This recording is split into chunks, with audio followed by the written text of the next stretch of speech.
Hallo Marco, Hallo Erik, wie geht's? Wie schlecht, steht's? Schlecht. ganz, Warum denn? ja, schlecht.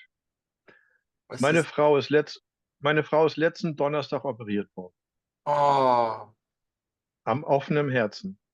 oh nein.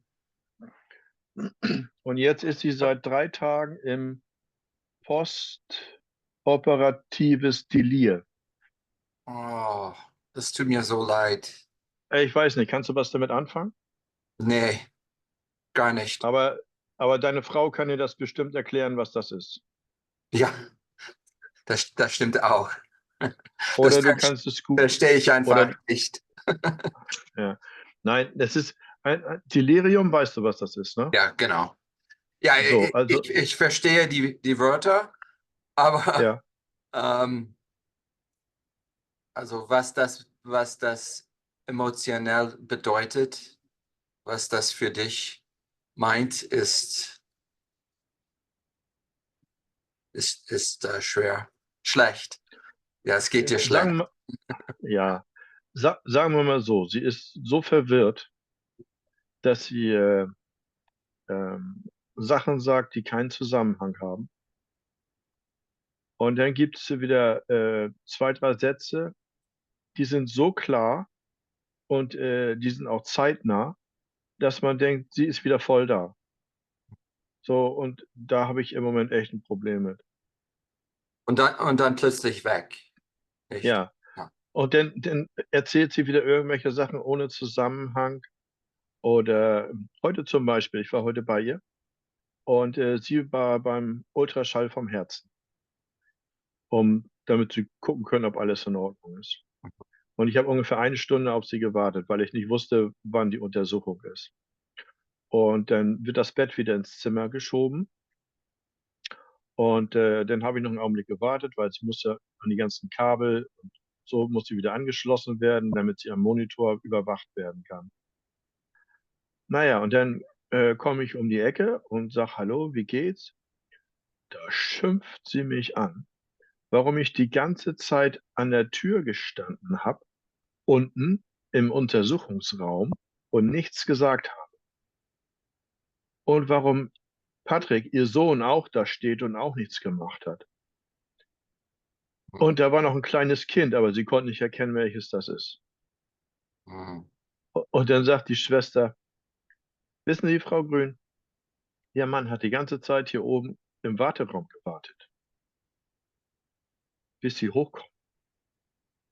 Und der arme Mann wird jetzt von Ihnen noch angeschimpft. Meinen Sie, das ist in Ordnung? Und so geht das die ganze Zeit, weißt du? Äh, Ab und zu kriegt sie dann wieder mit, was gerade los ist. Dann kann sie mir folgen. Und dann denke ich, oh, super. In diesem Moment kann man sich wirklich mit ihr unterhalten. Und dann in zwei, drei Sätze später kommen wieder solche Sachen wie, äh, ja, Schwester, und ist niemand da, ne? Ja. Sagt die Schwester, der Karton fällt gerade runter, passen Sie auf. Hm. Und ich dann so, okay. Und dann hat sie Armbrot bekommen. Und dann greift sie neben den Teller aufs Tablett. Ich sag, was suchst du da? Ja, diese hauchdünne Scheibe Brot, die schmeckt immer besonders lecker. Da ist nichts. Ja. Und dann wie so ein, dann hebt sie mit zwei Fingern irgendwas hoch, ohne dass man sehen kann, was es ist. Ja, legt sich das auf das richtige Brot drauf und dann beschmiert sie das richtige Brot und isst das. Und dann sagt sie, oh, das schmeckt so lecker. Sowas habe ich noch nie gegessen. Hm. Sister Lake and Cynthia, Marco's wife, had open heart surgery and has been in the hospital for 3 days and is Oh, experiencing, you know, medicine induced delirium that's just been spectacularly difficult for Marco and the oh, family. I'm so sorry to hear that. Sorry about that, Marco. I'm sure both of you have seen examples of that probably in your lives. Yeah, and my dad was a surgeon and he told me about somebody where it was just so severe for, you know, longer than days, but she did completely come out of it and came back to herself.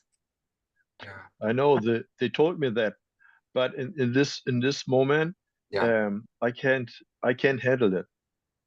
Oh, I'm so sorry. That would be And, so. yeah, Well, I Like- think you being there and Patrick being there, I mean, that's even though she doesn't recognize the value and that you love and are caring for her, Mhm. at least you know that you've done your part, right? Yeah, but Patrick is in Bayern.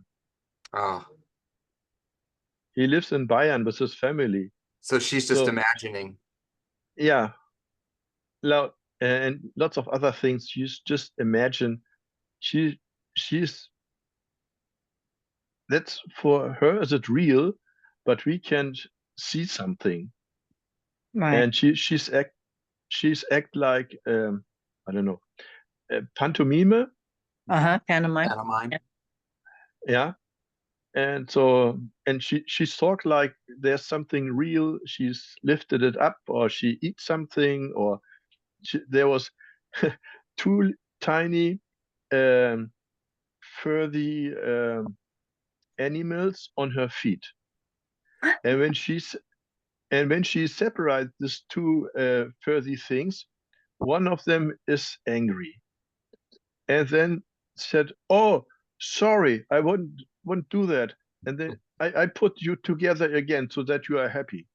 But there's nothing on her foot. I mean, it's just I don't know. Bizarre. Yeah. It's weird. what do you call that, Cynthia? Yeah. Delirium was, Yeah. yeah, Post-anesthesia delirium, or right. yeah, medical induced delirium. Oh, I'm so sorry. That's really tough. Is it Oh, I common? can Are you getting some sleep, Marco, or are you not? Yes, I do. I sleep during the day, and something I sleep or through the night. It depends. So, but I came along with my daughter Anna. So Does Are your you daughter, we does your are you daughter live with eating you? well too? yes, Your daughter lives with you? yeah, she's 14 years old. Oh, Oh my gosh. That must be Oh. scary for her. oh, yeah. I'm Marco, sorry. where are you right now? Are you in Köln? No, still in Lübeck. Where is that? Oh, look. Okay. Yeah. Quebec. Lübeck on the Baltic Sea, Yeah. the city of marzipan. Oh, wow. Is that where it was invented? Indented? What Invented. is that? Invented. Yeah, invented. Yeah. That's where it's developed. That's the city where the original marzipan came from. Oh, Yeah. Wow. Oh, I thought Okay. you meant the buildings were made out of marzipan. Yeah. no. Excuse me for eating while I'm talking to you. Oh, that's completely allowed. Yes. Okay. Happy birthday, Bjorn. Oh, Thank you. happy birthday. How old are you, Bjorn? 61 and 1 day. 60 and 1 day. Oh my goodness. Wow. Well, that's a big one, isn't it? Yeah. And I managed to get a €3 discount on a museum yesterday as well because I was now. It has its perks. That's the one advantage. Hey, Yeah. if you don't mind, let's see. Bjorn, haven't you lived extensively in England too? Yes. We're thinking of we're going to go over to the UK in the spring, and my husband really doesn't want to drive there. Okay. And Well, so that's understandable because there's water between the US and the UK. everything's upside down on this. Can we say smart ass on Zoom? Is that appropriate? And not so I was just appropriate. wondering, do you have like any tour groups or routes that you would recommend? We were kind of thinking of going part of the time to the north of Wales or up in the Lake region or something like that. It's not actually that bad driving in the UK, I would say. Even if you haven't, if they drive on the what you would consider the wrong side of the road. It's only I mean, bad it's driving in the UK if you're a passenger in Bjorn's Tesla. That can be terrifying. My husband did it before with our kids, and it may have been that our kids were so I mean, I think when they you're driving on the traumatized. highway, you can't really get things wrong Yeah, because everybody's driving the same direction as you. It's the it's really roundabout. only when you're in, yeah, roundabouts can be a bit scary when you're not used to it. We have them here, but And we just don't have them in that direction. yeah, exactly. I mean, that's the point. When you're not used to it, you're sort of thinking it feels like it's coming from the wrong traffic is coming from the wrong direction. Um, I, the Tell Doug, tour guides. tell Doug it can't be any worse than driving in Utah. Yeah. I mean, I think the biggest challenge is probably, the roads are narrow, much narrower in the UK Right. than pretty much anybody else or anywhere else. I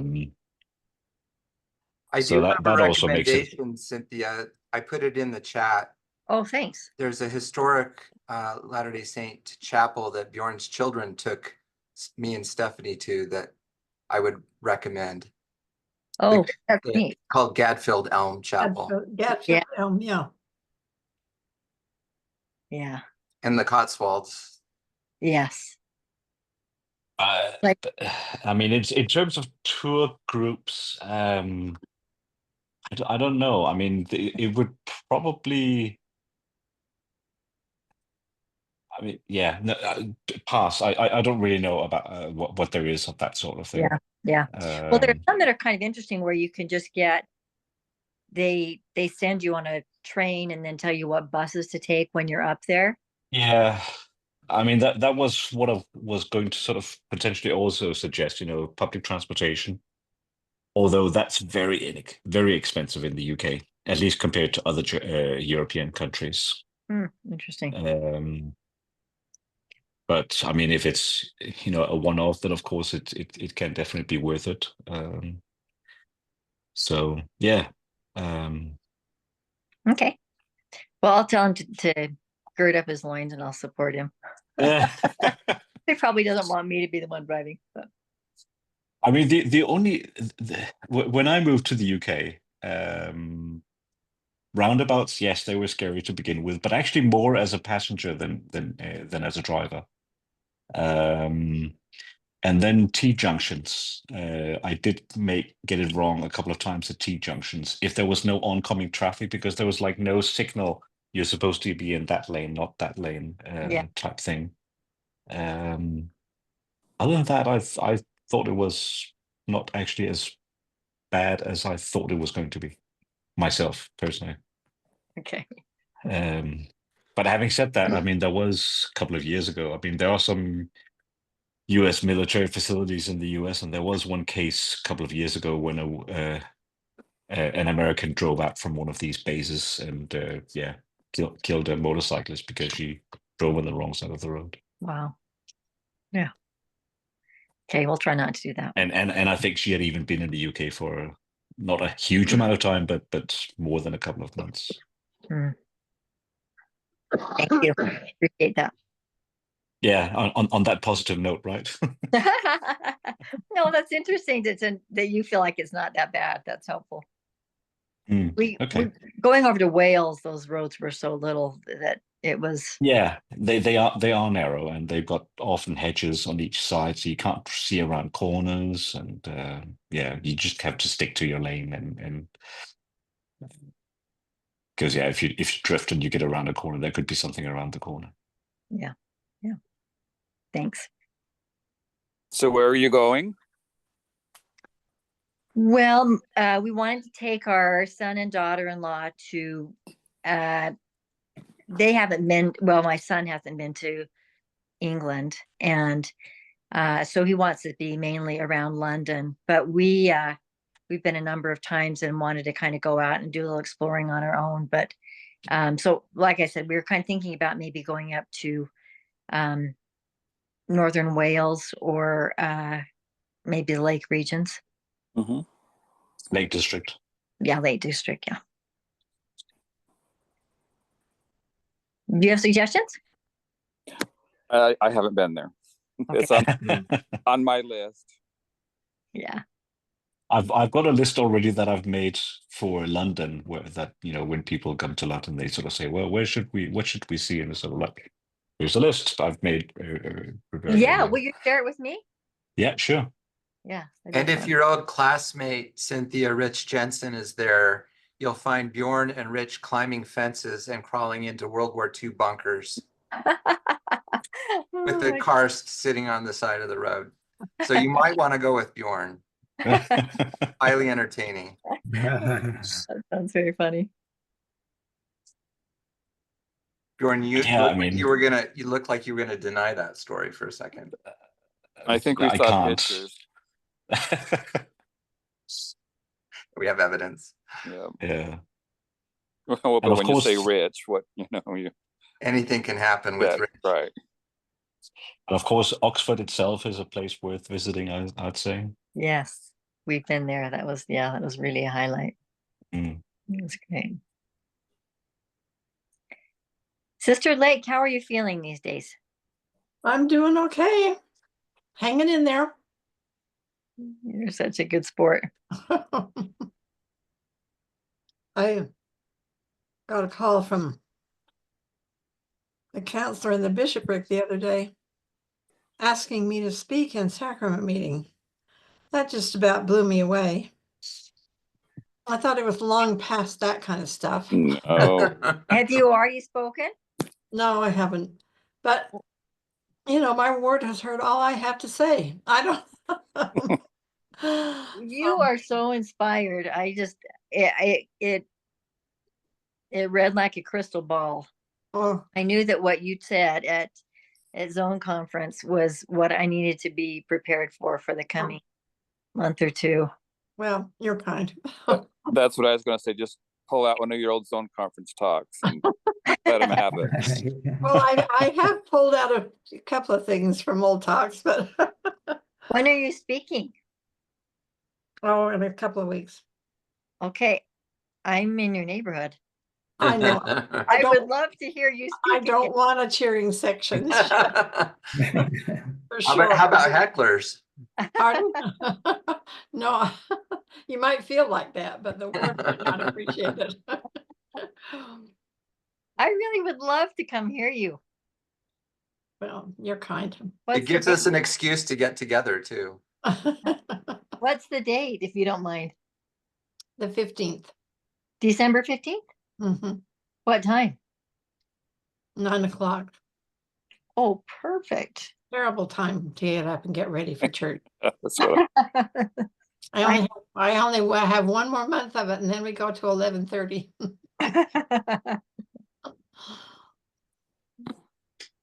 That's great. So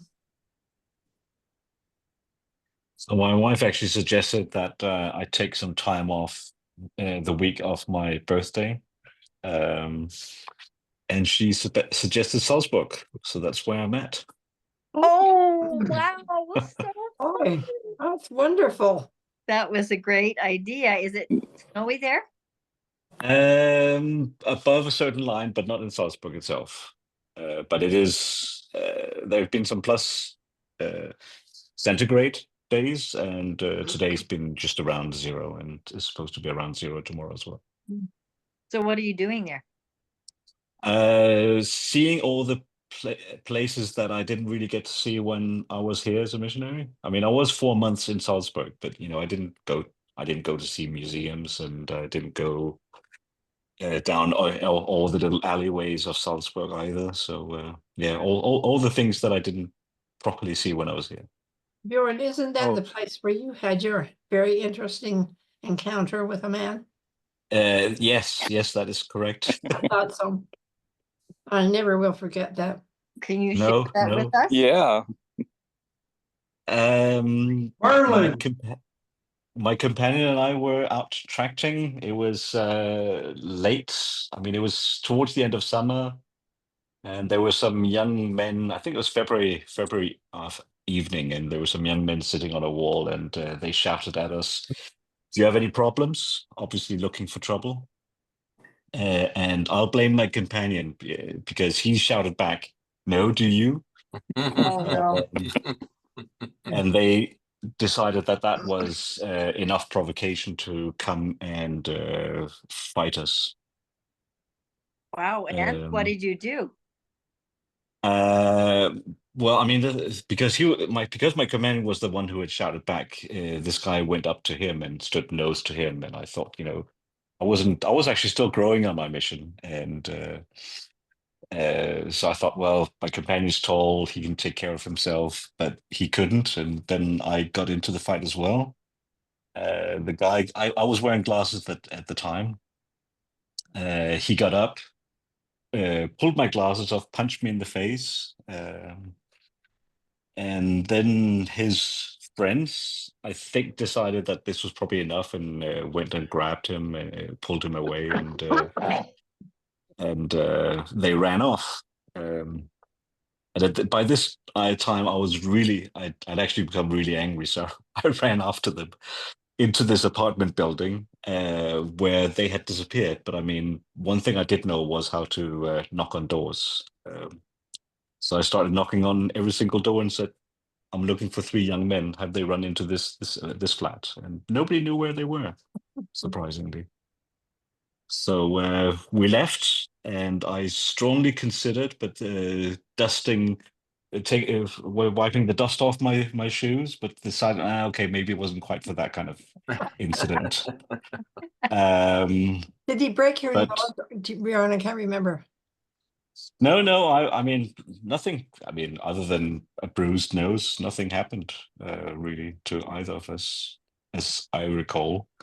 I remember Um, just thinking, oh, not Bjorn.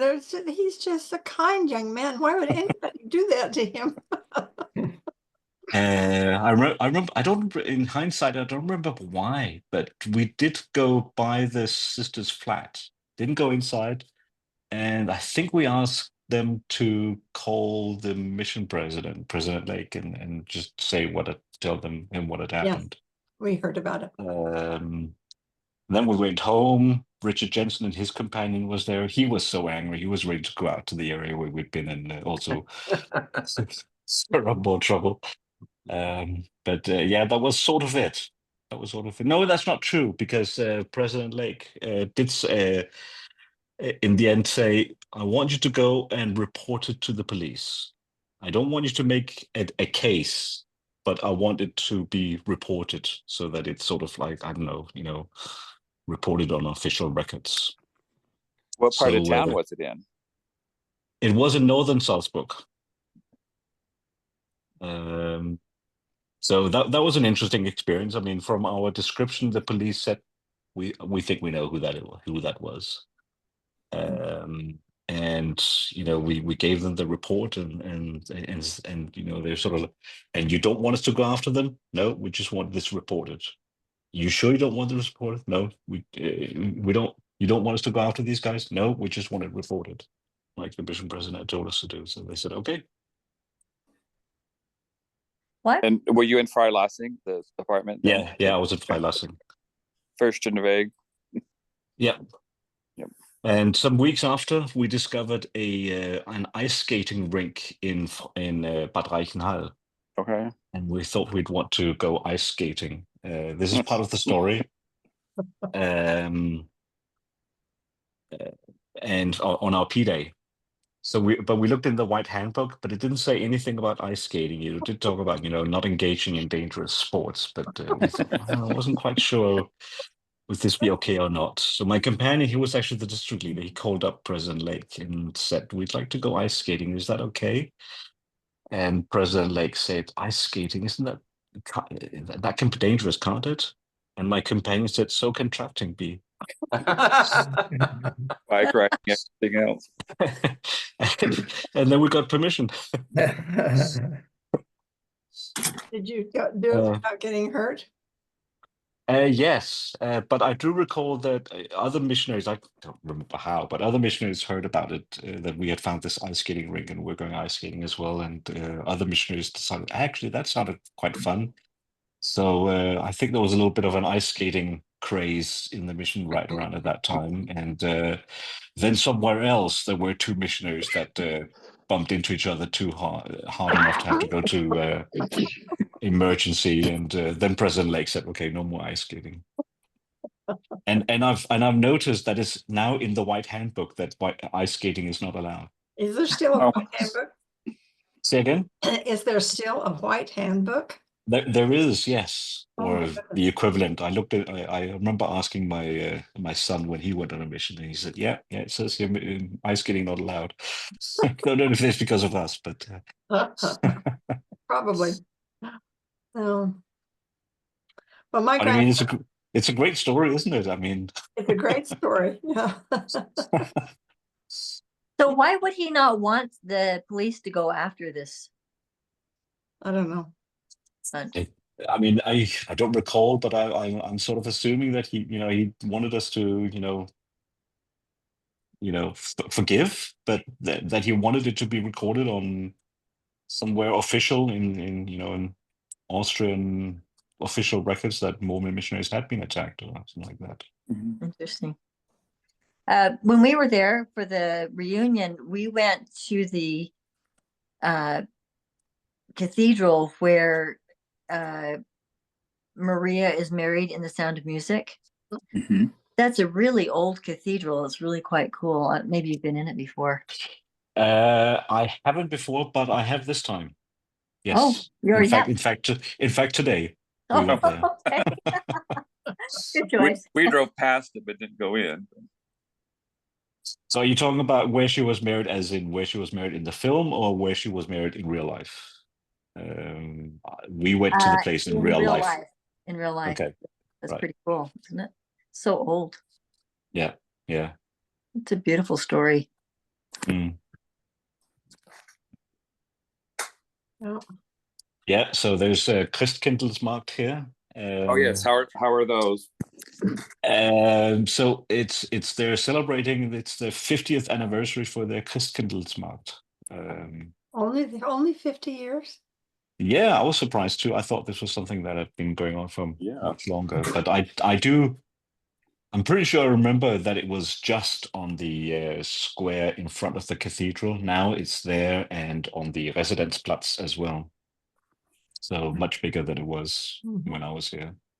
So I got there January 1st, so I missed all of my one Christmas. I was in the MTC, but the next one I was in Munich, so I got that. Okay. But my son is in Münster, and they've just started, and it's like I'm so jealous. Yeah.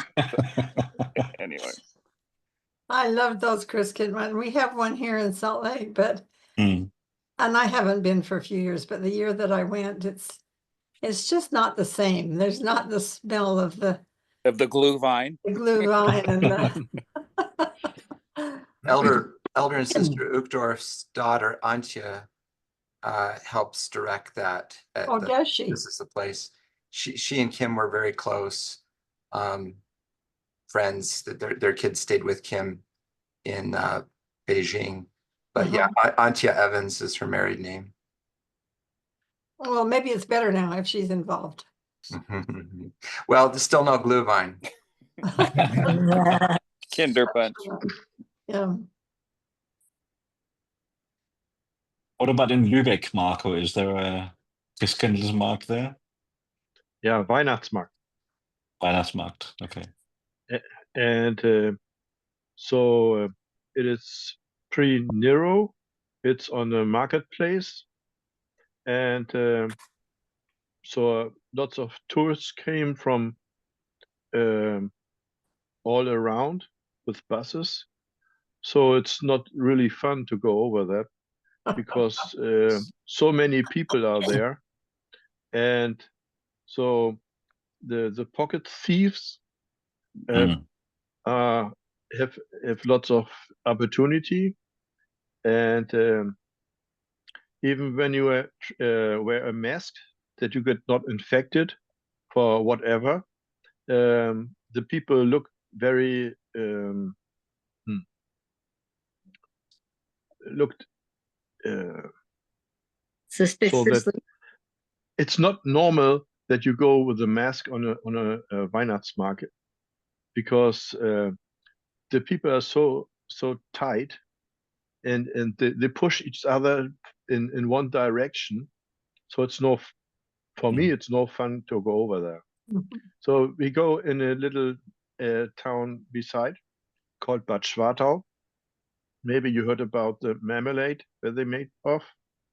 And that is a tiny Weihnachtsmarkt, and it's not so stuffed with people.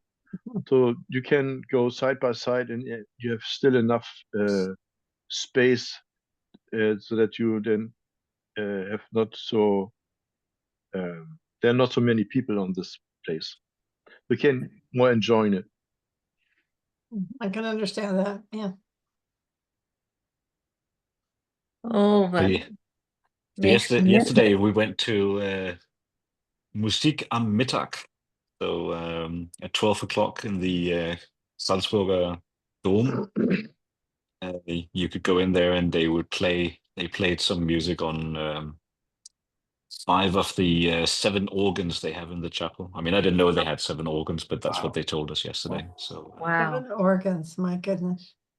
Were you there for church on Sunday? in our church, yes. Yeah. Which one did you go to? The Salzburg or the other one? The Neumarkt? Salzburg. Salzburg. And I found out, which I didn't know, that sorry, you probably remember, those of you who were in Salzburg, that it's on Alexander Rohracher Straße. Yes. Alexander Rohracher was actually the Archbishop of Salzburg until 1970 something. I never knew that. I didn't either. I thought it was a bit funny that our church was on the street named after a Catholic archbishop. Well, we just remembered it's close to Leopold's Krone for the Sound of Music. Yeah. In fact, I mean, we rented a flat on Airbnb, and it was 30 minutes walk from there, past Leopold's Krone to church. Oh, wow. How big of a ward is it that's there? Much smaller than when I was here as a missionary. Oh, really? Yeah, but I mean, there is a new ward in northeast of Salzburg, half an hour's drive away. Uh-huh. And I was told by a member that it's a lot cheaper to live there. Yes. And therefore, especially a lot of the young people have moved there. I see. And I think the Roque family is out in that one. Okay, don't know. But I did find, because I was Googling a little bit, and so I think the church is building a new stake center, or may even have finished building it in this new place. A new what? A stake center. Oh, a stake center. Oh, in Yeah. Neumarkt?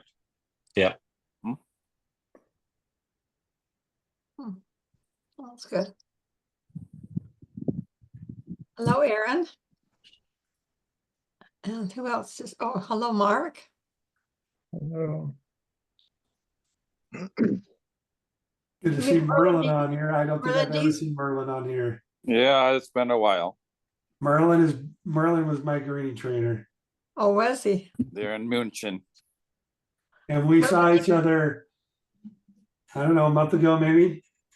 When Yeah. did you drop your son off? Yep. We stopped by. Aaron had to cheer me up. Do you still live in Mesquite, Merlin? Oh, yes. Mm-hmm. Okay. My wife wrote my life history. Born in Mesquite, raised in Mesquite, he'll die in Mesquite. So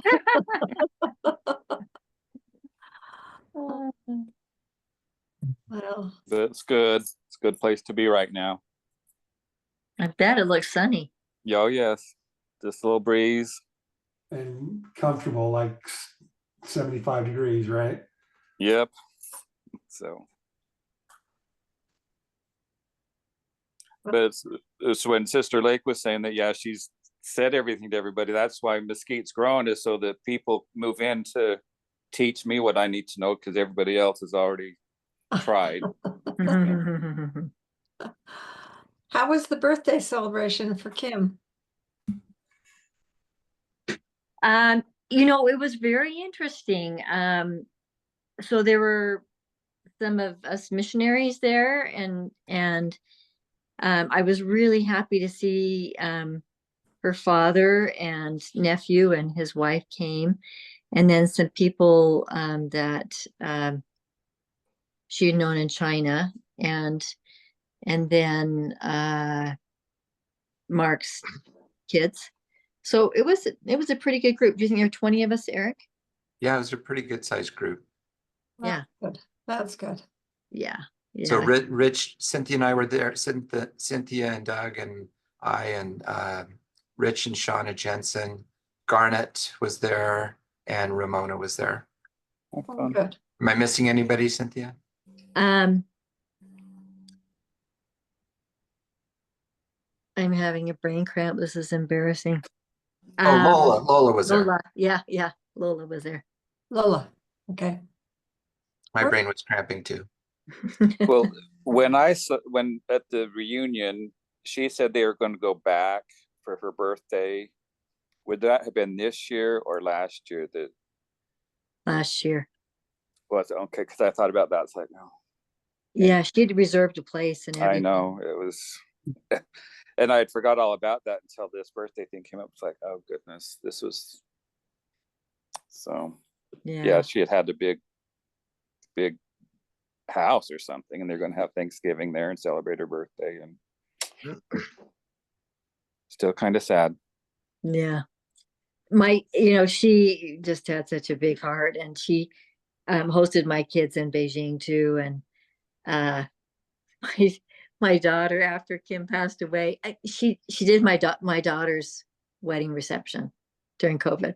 I mean, she orchestrated the whole, and so my daughter felt very close to her. She actually held my daughter the day she was born. But my daughter had this dream that she was taking her nurse board exam. She was studying for it. And the night before, like at 10 o'clock, Kim showed up with this whole charcuterie board and china. and Emmy said, it's really late. I got to get up early in the morning. We're just going to enjoy this. And anyway, it was just really sweet that she had, that she had that dream that Kim would still do that for her. And so when she heard, about our lunch, and she said, Kim would have made it so much bigger and grander. Like, yep, I'm afraid just us normal people, but we're remembering her. That's the only way Kim could do it. That's right. Yeah, she didn't know how to do it small. No. Her email address is on my distribution list, and I always get a undeliverable message, and I was going to remove it. I decided not to. No. Yeah, that's fun. Mark. So Mark, Excuse me. Go ahead. You. I just want to ask Marco how far Lubeck is from Münster. I'm not sure, but I think around 2 hours. Okay. Now, would that be in the Hamburg mission still, or you're in the Hamburg mission now? No. I'm in a Hamburg mission, yeah. Okay. But Münster, no. Yeah, no, it is. It is? Which Münster? Okay. Yeah. MUE, not MU. Münster, not Munster. Yeah. No, it's just when I look up on Apple Maps, I get a suggestion for North Rhine-Westphalia. Mm-hmm. And that's definitely not in the Hamburg mission. I would have thought that's too far south, I think. Well, so the Dusseldorf and Dortmund wards or stakes are yeah, that would make Hamburg. sense. Oh, is it really? Yeah, that far down. So it's like some of those are getting close to to Frankfurt. So The Dusseldorf mission doesn't exist, does it? No, I mean the stake, the Dusseldorf stake Like, and Dortmund stake, and I don't know what other stakes are in that mission. But his mission president is well, do you know him, Marco? President France? Yeah, I know him.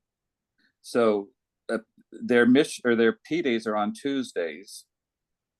And he had that changed because a lot of museums and things are closed on Mondays. That's nice. And he wanted he wanted to have the poor boy from Mesquite have some culture. So anyway, so I thought that was pretty neat that he had thought of that. You know, I don't know. You know that President France mission office building is an old villa in Yes. the noblest area of Hamburg. Mm-hmm. Well, my son said it was really big. It was one of the biggest mission. That's the mission office or the mission home? I'm not sure. I think office. That's what I think, because they stayed there. They had well, they don't call it grainy training, but anymore. But whatever it was, he and his companion stayed there. And so then I, of course, had to look it up, and it did look pretty big. So also, fun fact on Munster, Garnett's son served there on his last place, and he married somebody from Munster. So always a tie-in there from people I knew. But yeah. That is so interesting. Thanks for sharing the map, Eric. Yeah. I'll put Frankfurt and Alpine German speaking too. Over the summer, we had a family reunion in St. George, and it was very hot. yeah, well. And so I encouraged the family, it was my husband's family, I encouraged them to bring some of their pictures and things like that. And I got a scanner, and my husband's family, his grandfather was a convert and was German, full German. And so I've glommed onto that. I've made that my one of my goals is to do some family history work for him. And it was just beautiful because they're actually up from kind of by you, Marco, from Bremerhaven. Can you repeat this, please? Bremerhaven. Yeah, his family's from Bremerhaven. And my husband's line. And we discovered some people, and it was very exciting. But so I appreciate you're kind of up in that neck of the woods.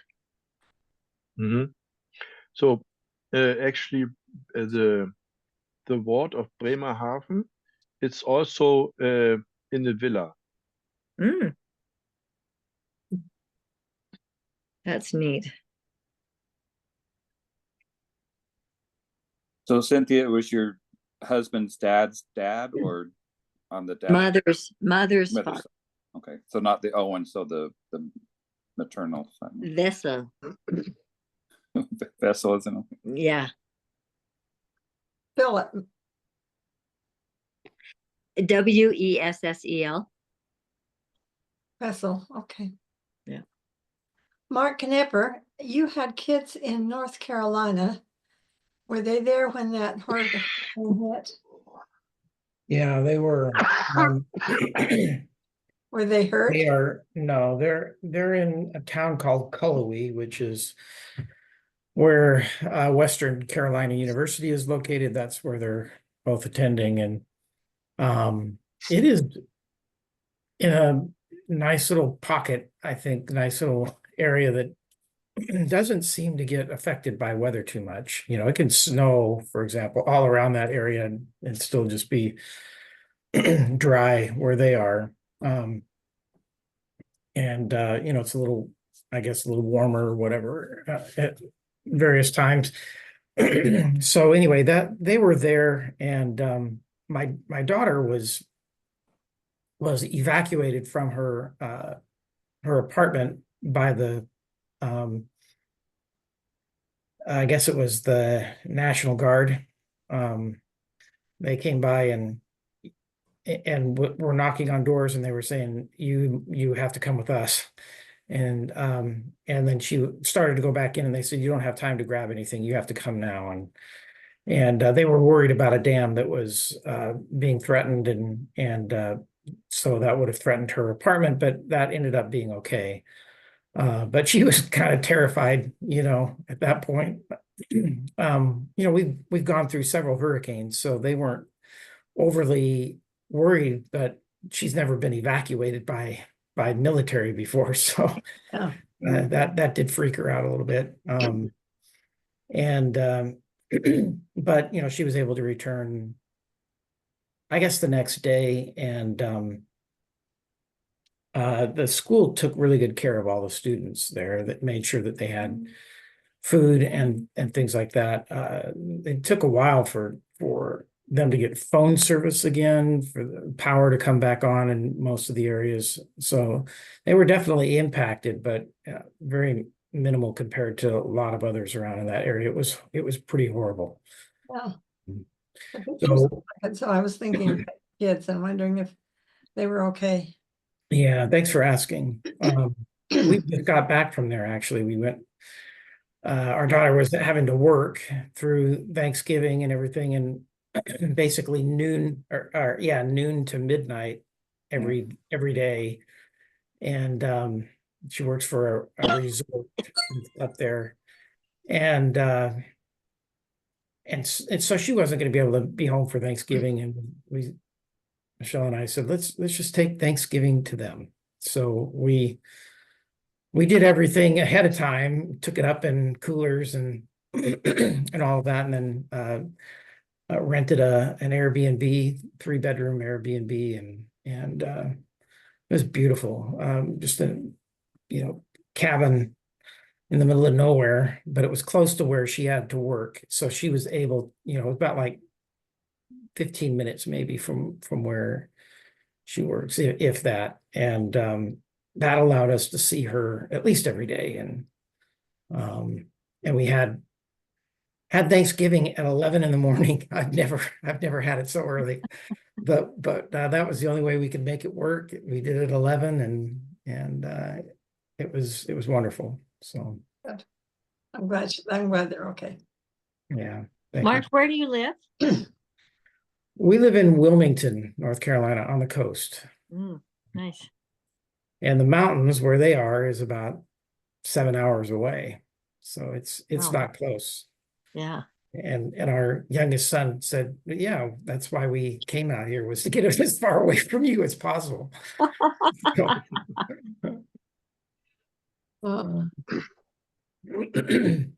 So, but yeah, it's all good.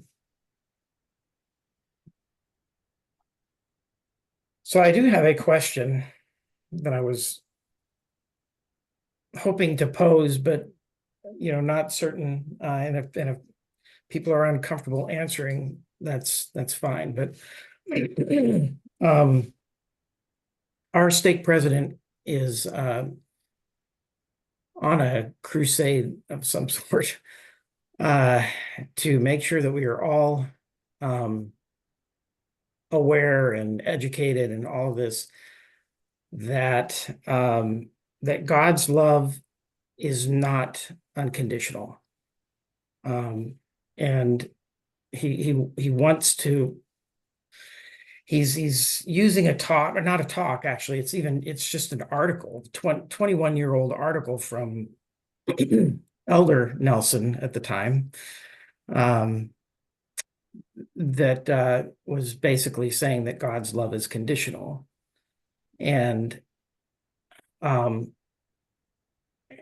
just, I don't know, I'm for one, I'm confused at, I don't understand the nuance that he's trying to trying to teach us, which is, that God's love is eternal, it's perfect, it's enduring. Trying to think of all the words, but it is conditional. In what way? Well, I can. So and this is where I'm confused, because when I'm reading this, I am seeing more talking about blessings and talking about exaltation, salvation, that type of thing. But yet it's he comes right out and says it's there's a paragraph where he says divine love is perfect and it's infinite, divine love is enduring, divine love is universal, and then divine love is also conditional. And it says, while divine love can be called perfect, infinite, enduring, and universal, it cannot correctly be characterized as unconditional. The word does not appear in the scriptures. On the other hand, many verses affirm that the higher levels of love the Father and the Son feel for each of us, and certain divine blessings stemming from that love are conditional. Let's see what he's saying. There's certain divine blessings stemming from that love are conditional. We know that. We know that, Yeah. but that to me doesn't say that love is conditional. Yeah. It says that the blessings from that love are conditional. And I can't think of a single real example of how love would be conditional upon our righteousness. And that's kind of what is being implied later on. And he quotes some scriptures, if ye keep my commandments, then ye shall abide in my love, even as I have kept my Father's commandments and abide in his love. I don't have a problem with that, the way it's worded. It still doesn't tell me that love is conditional. If you keep not my commandments, then the love of the Father shall not continue with you. Now, that one maybe a little bit more if you're reading it. What's the word I'm looking for? Literally, then the love of the Father shall not continue with you. If a man love me, then he will keep my words, and my Father will love him. I love them that love me, and those that seek me shall find me. It just goes on to talk about those things. And then it goes on to talk about the conditional nature of divine blessings. Now, are you quoting an article by President Nelson or by this? And this is President Nelson, again, Elder Nelson at the time. Nelson, yeah. And that's the funny thing about this is the stake president will often tell us that we need to be adhering to the current words of the prophets and the in our general authorities, and not rely on these past things, because they may not be applicable in in our current state, and yet he's quoting this 21-year-old thing. So I'm just really confused about it. I'm not looking to stir up trouble or anything like that. I'm just looking to understand it, and the best way that I can do that is asking people that I trust and that I think are I think familiar. I think with God's love, have experienced that, but. So I don't know. And I would welcome any thoughts on that if you're willing to share. I guess one thing that comes to mind for me is there's a scripture, and I'm trying to remember if it's in 2nd Nephi, but it talks about he loves those who will have him to be their God. If you remember that scripture, but yeah. To me, I think that it doesn't mean he doesn't love them as much. I think about with my own children, like I literally love it when my grandchildren come and hug me or say my name and want me, that doesn't mean I love them more because they do that, or that I love the ones less that don't do that. I think it brings you a joy, but I don't think that it makes you have a favorite, you know? Right, right. Yeah, and there was a talk, this general conference about favorites. And I thought that was pretty clear in terms of God has no favorites. You know, we are all his favorite. Yeah. I think one thing that we have, I don't know if it's just me or whether it has been the church in general, at least in the past, when I was younger, thought that our relationship with God was a transactional one. Yeah. I no longer think that that is the case. Yeah. What do you mean by But transactional one? if you do this, I'll do that. Right. Mhm. It is in terms of our covenants. Yeah. But love is a completely different thing. Mm. And my wife is really struggling with this actually. She was like, look, I've gone through it took me so long to get to the point where I am, where I feel finally, you know, acceptable, you know, with God, because she just went through her youth and young adulthood and all of that, believing that she really wasn't worthy of God's love, you know, that she was less than, and she definitely believed in that sort of older transactional type of thing that I will never measure up, is basically how she felt. And she goes, I can't go back to that. I can't go back to this, even though she says, I think I might understand what he's saying. I don't like the idea of it, you know, that I somehow have to prove myself in order to get love. I did that with my parents. She said, you know, and and that is a horrible feeling to think, you know, my parents are never going to love me unless I, you know, whether that's true or not. Feeling that way is really, it can be really debilitating spiritually. What is it? What do you feel this stake president is trying to achieve by with this? That's what I'm not certain. I mean, he doesn't you know, when I say it's a crusade, he's spent a couple of talks on it, and then yesterday was sort of this emergency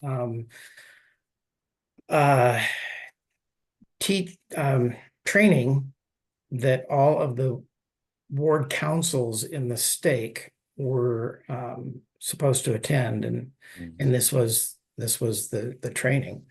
But he had said before in a ward conference that, look, you know, Nehor was trying to teach us that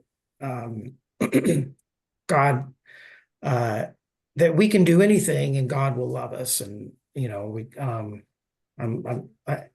I think it's understood that, at least that's I do think that whatever I do, God will love me, but that doesn't mean that he will like it. It doesn't mean that he can accept it or tolerate it in his kingdom. So I have an example, But I'm sure some of us can relate to that, but I've got a middle son that who struggles, and when he was living with us, he would drink and smoke, and I told him, hey, you're welcome to do that, but you can't do that here. And that kind of strictness, that kind of rules that I have set for him has no bearing on whether I love him or not. I still love him. Right. So in my mind, there's a complete separation, like Bjorn was saying. It doesn't matter what I do. God will love me, but my decisions or my actions may determine what my future looks like, what my eternity looks like. But that has nothing to do with whether he loves me or not, or whether I love my child or not. So Does, Yeah. does the parable of the prodigal son help at all? Because I think in that parable, the father doesn't stop loving that son and then start immediately when he sees him. Right. I think he loves him all along. The father is absolutely. waiting I totally agree. for him. And You know, keeps looking for him. right. Yeah. Yeah, I totally agree. So I think that indicates that he still loves him Right. all those years or however long it was that he was Right. away. But And, without the prodigal son's permission and partnership and all of this, if the prodigal son had not returned, one, the prodigal son would never truly understand how much his father did love him.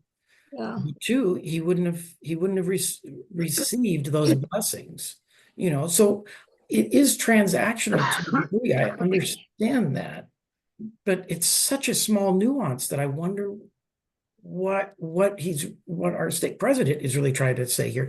And I wonder also what Russell M. Nelson was, the real, and keep in mind, this is an article. It's not a talk. It wasn't a talk in Yeah. stake. It's an article. February 2003, for those of you who want to look it up. Yes, 2003. what was it in the Leona or the era? It was, yeah. Yeah. It's but it's an article. So I just Googled God's love unconditional Nelson, and the first link was to that article. yeah, it's a good article. I've read it and I've read it a few more times. It may be a cop out, but one thing that we had a mission conference by a general authority, and one thing he said, which must admit I've used frequently, was, where God hasn't spoken, man usually has. Yeah, yeah, that's true. Yeah, and our stake president is referring to this teaching as truth mingled with scripture. And President Nelson was in the Quorum of the 12 at the time, was he not? Yeah. Yes. And we do sustain all of them as prophets, seers, and revelators. Correct. Yeah. But I've always felt that it's not quite in the same way as we sustain the prophet in that. I don't know if that's wrong. I thought it was so remarkable to see the change in President Benson when he became president. So much softer. Yeah. Remarkable. Yeah. I think there probably is a small difference in there. And I don't sustain, President Nelson any less by this. I wonder, I truly wonder what he's trying to say. And here's the other thing. I look at this as graduate school material, as far as, when you're talking about gospel topics. This is, we're often told, stay to the basics, keep it simple, don't dive into, these deeper topics that can really confuse people.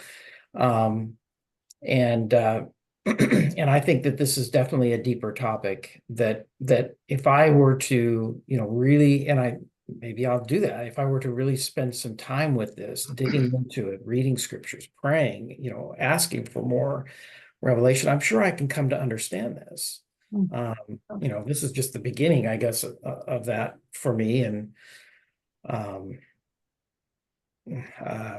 am trying to understand it, but at the same time, I'm trying to understand, really what's so important about this. You can report to us next month on what you found out. Okay. We had a gospel doctrine teacher. This has been, I don't know how many years ago, and he spent weeks on this, and half the word, oh yeah, it's unconditional, but then he would say things, well, yes, but, Mhm. and it's, so yeah, I been through it and I don't know what to say. But Yeah, so it's, I don't, I'm not going to get the details correct, but our stake president shared a story of something fairly recently. Some youth were invited. This was, I don't remember where he said this occurred, but somewhere here in the US, that some youth were invited to speak at a multi denominational event of some sort. And the young women were asked to speak on God's unconditional love. And they did, they spoke. And then their stake president called them into his office and said, "You've taught false doctrine." And it really divided the ward. It divided the stake, and they just had people walking out. I mean, a large number of people, he said, walked out, and he says, I'm trying to teach you this now or something so that, I don't honestly don't remember how he put it, but he's feeling like it's important. And I think if he keeps going, he is going to see a lot of people leave, because, just like my wife, who's really struggling with this. And honestly, this is where it gets a little personal. When he was our bishop, I think he's one of the primary reasons why our youngest son doesn't attend church anymore, because our youngest son just did not ever feel like he measured up. And he struggled. He definitely struggled with some things, and he hung in there, as long as he could. And then he just finally just kind of said, I can't keep doing this. And he just stopped coming to church. And, the standard was extremely high. And he would sit there week after week while everyone else was blessing or passing the sacrament. He just sat there in shame, and we would love him and, just tell him, just hang in there, just keep coming. And so, I'm not bitter over that. I don't hold a resentment, because I do think that the bishop at the time was doing what he felt was right. But it does have consequences. Yeah. And I have a nephew who went to bless the sacrament, and he was in a colored shirt, and the bishop made him go home. That was it. yeah, It's too bad sometimes when you kind of miss the bigger picture. yeah, In my mind, I get it. We're all supposed to wear white shirts, but what difference does it make this one time? What Right. difference does it make if he has hair down to here? What I doubt Jesus was wearing one at the time he. I had when my son was getting ready for his mission, he had long hair, and it was bugging the crap out of me. And I was like, dude, cut your hair. And in the middle of the night, he tweeted, if you push me too far, I might jump off the cliff, or something to that effect. And I knew it was directed towards me. And I stepped back and I went, it doesn't really matter. It doesn't matter. There are certain things in the gospel that matter, like our covenants and things like that. Mhm. But we're all sick. We're all going to church to be at a hospital, and we're all doing the best we can. And it's not going to make any difference that, I'm preaching here, but it's not going to make any difference if a kid has hair down here or he has a blue shirt on, whatever. It doesn't make a difference. Mhm. Yeah. I see that in I'm in a YSA ward, and I see it in our YSA ward where you get these kids that are on their own now for the first time. It's a freshman ward, and they do some funny things. And It's like, hey, no worry, you got this. It's all good. You'll figure it out. We'll figure it out together. There's no positive outcome for lecturing them that they don't. Like, I have one that wears a puka shell necklace with a white shirt half open to here. You know what? Who cares? Who cares? Yeah. And he'll figure it out at some point. I, for example, will go to church with a white shirt and tie and a suit because I'm old enough to kind of understand and appreciate that and want to do that. But it's not a commandment that I do that. Yeah. And if I don't do that and I pass the sacrament, doesn't mean that I'm less worthy to pass the sacrament, or that who I'm passing the sacrament or blessing the sacrament is not going to have the blessings of receiving the sacrament on Sunday. I agree with And that. it just, I've seen it in my own life too, Mark. And there are things to worry. There are things in the gospel to worry about, but certain things like that just are not worth it. They make no sense to me. When Bruce and I worked in the So, Salt Lake Temple, after every session, there were live sessions, and after every session, there would be a short meeting of those who took part so that we could talk about how it had gone and what we could do to improve. And it turned out that the couple, the witness couple that day that were chosen, the young woman had tattoos on her arms. And one of the brethren said at this meeting, we need to be more careful when we choose the witness. But I said, I don't agree with you. She was here in the temple doing what she should have done. And let's just say it is a sin. And the tattoos. Maybe she's repented from that.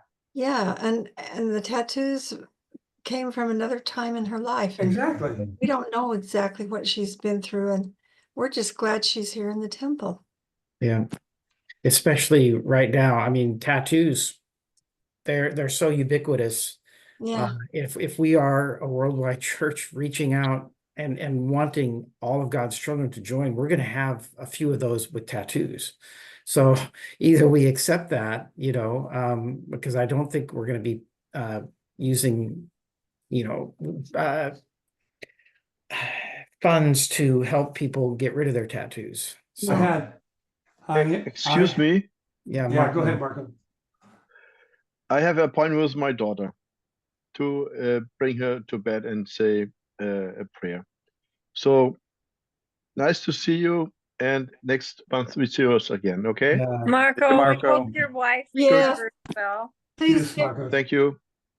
know that we Cheers. have you and we love you. Yeah. Cheers. Thanks. I had testicular cancer at 37. And if you don't get it by then, you usually don't get it. And I got it. And part of the treatment was radiation. And part of the treatment is they put little tattoos on your body so that they can line you up every time to go to when you get the radiation treatment. And my bishop at the time, again, like you, Mark, I didn't take offense. I kind of chuckled at it. He's like, I had an interview with him, and he's like, is there anything, you need to talk to me about? And I said, I got some tattoos. And he kind of in jest, right? He was serious. He was like concerned about it. And I'm like, Bishop, this is part of my medical care. So that's another one is tattoos. It's like, Yeah. get over yourself. It has no bearing on my eternal salvation. Yeah. Well, Aaron, I think you should grow your hair longer. Yeah, if I could, I would. I totally would. In fact, I haven't been, I spent Thanksgiving in Arizona in the nice weather like Merlin has with my daughter's family. And so I wasn't at my own ward for a couple of weeks, and I let my scraggly beard grow as much as I could until yesterday. Our bishop, I'm the first counselor. Our bishop has been ill and has asked me, and I've never done. This is weird. I don't even know if it's legal. I've been doing tithing declarations for him the last And so yesterday before I left, I shaved off what scrags I had, but I would grow it out if I was in my own ward. And, you know, if I got a calling and the stake president asked me to shave my beard, I would shave my beard, no big deal. But it doesn't make any difference in being able to go to the temple and things like that. Yeah. When I was in the tab choir, facial hair was an absolute no-no. Yeah. And but as you look at them now, Yeah. I haven't seen any beards, but The mustache. mustaches. Oh, yeah. Mustaches for sure. Yes. Same kind of. There's that secret agent that sometimes appear. Yeah. Yeah. Yeah. There's this one guy who has glasses and a mustache, and it makes him look like he's got some kind of Yeah. secret agent outfit on. Yeah. Yeah. Uh, But yeah, sorry to be on the soapbox about that, but it just Yeah. I think I mean my it's not an answer to your first question, but sort of along the lines of what Aaron has been talking about. I've experienced a lot of time. I mean, I guess first of all, I should say I've experienced lots of church leaders that have been inspirational to me. But I've also experienced church leaders that have not been, or where I know of other members who have in some way or another suffered because of a church leader being insensitive. Yeah. That I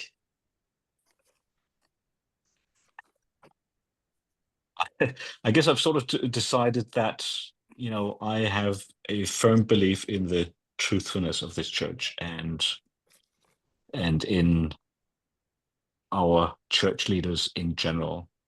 But I am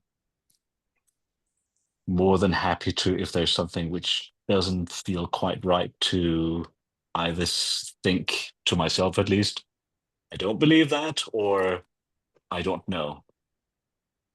And I guess there I actually had an experience on our mission when I lost my testimony for a day and a half.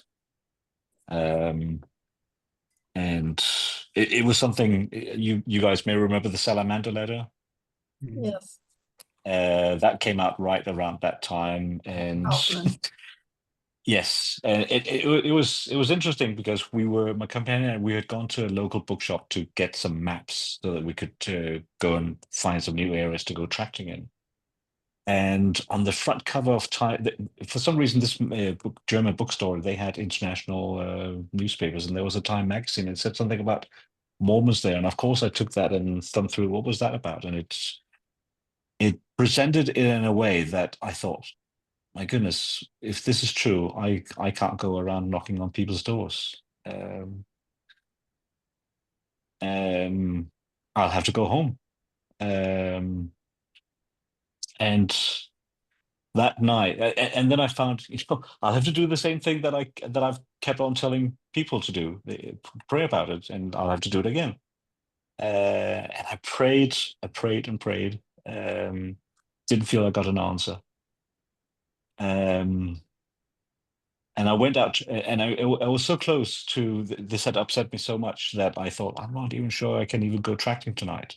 This was an RP day, but I did. And then as we were on our bikes going to our area, I mean, it literally felt as if there was a voice speaking to me. And I mean, okay, it's 40 years ago, and my memory may be not quite correct, but as I recall it, I remember looking to my right because I thought that there was a real voice there, somebody there actually saying something. But this voice just said to me, "Don't worry, one day you'll understand." And then what was it? 2 months later, we found out that those salamander letters were fakes. Yeah.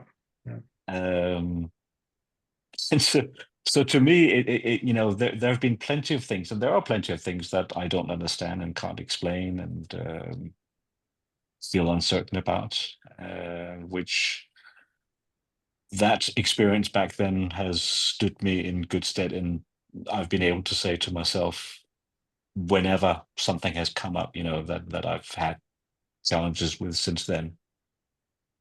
The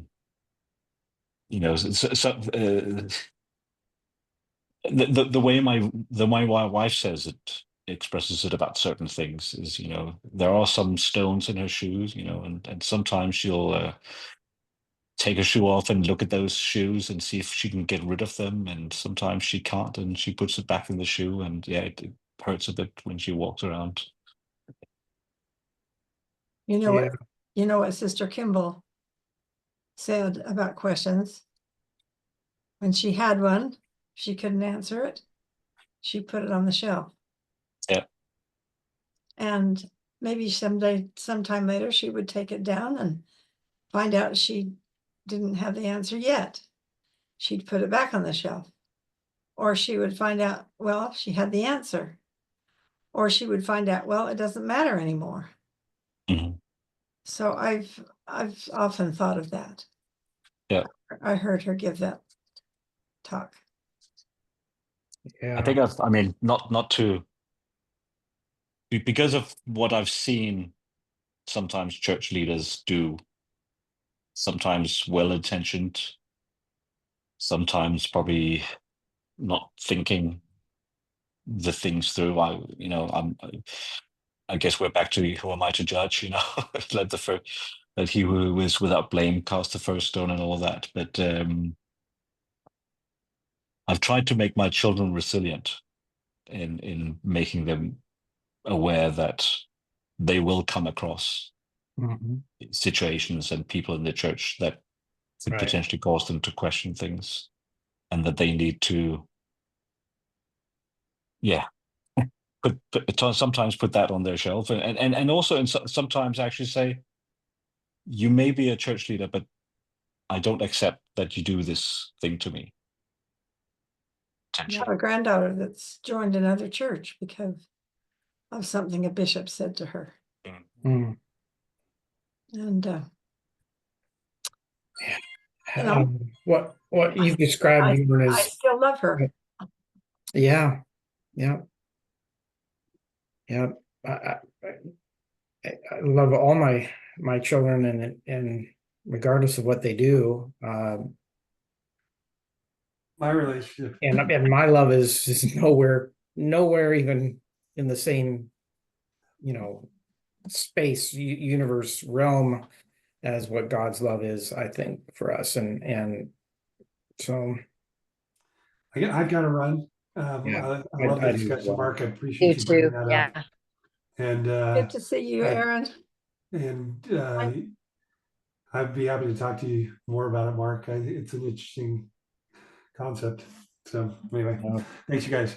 Okay, I love you. Yeah, I got to run too. Thank you so much. I've got to leave too. I've got to go visit a great grandson for his birthday. Nice. So He's fun. 8 Great. years old. Oh, that's So it's a big one. So Yep. anyway, thank you. And yes. keep thinking about it, Mark, and I will. tell us what else you come up with. Okay, now I'm under pressure, but yeah, I'll do that. I don't mean to do that. No, Okay. I appreciate the Love challenge. to all of you. Thank And Merry you. Christmas. Have Yes. a wonderful Christmas. Thank you. Merry Yes, Christmas. likewise.